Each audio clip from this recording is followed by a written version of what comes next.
эколог, общественный деятель, имеет всю информацию по экологической составляющей по республике.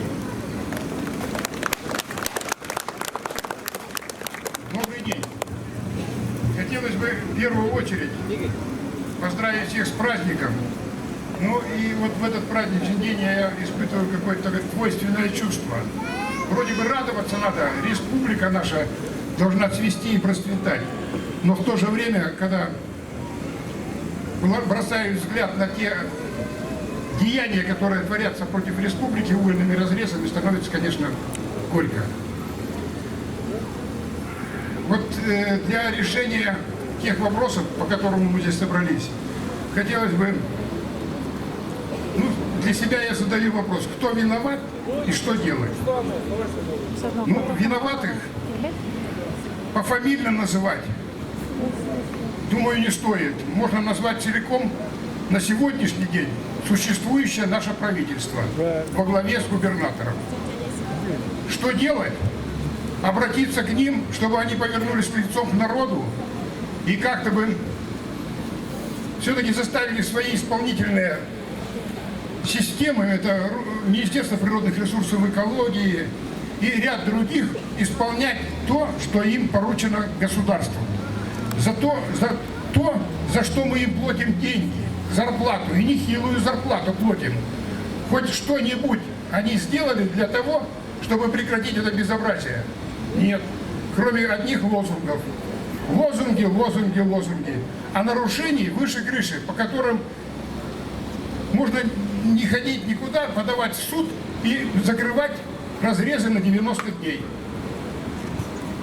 На 90 дней закрыв разрез, там вот хоры эти, Удайнатовы, они, наверное, подумают о своих вложенных деньгах и будут исполнять экологическое законодательство на уровне Хакасии. Хотя бы. Мы станем, может быть, нам станет маленько легче дышать, когда будут, они поставлены, хозяева этих разрезов будут поставлены в рамки экологических норм. А вот обещания, которые нам давало наше правительство, вот за эти обещания хотелось бы с них спросить. Обещание формирования правительства народного доверия, по каким критериям оценивалось это доверие, которое сейчас на сегодняшний день находится в правительстве, непонятно. Правительство народного доверия на профессиональной основе. Каким образом оценивалось профессионализм членов правительства, тоже пока непонятно. И вот от имени собравшихся хотелось бы обратиться все-таки к Коновалову. Пусть посмотрят, перетряхнут еще раз и не теряют доверия народа, а оно на сегодняшний день с такой политикой очень резко падает.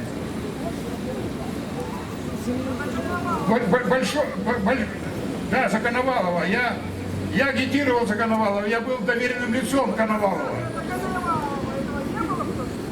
До Коновалова? И до Коновалова было. Я и до Коновалова это говорил. Я с 13-го года борюсь с этими делами. И не только до Коновалова, но сегодня до Коновалову надо обратить внимание на это дело, нет? И вот я хотел бы еще обратиться ко всем, значит, что нужно вообще-то верить в то, что мы сможем добиться того, чтобы у нас Хакасия была цветущей республикой, не представляющей опасности для будущих поколений.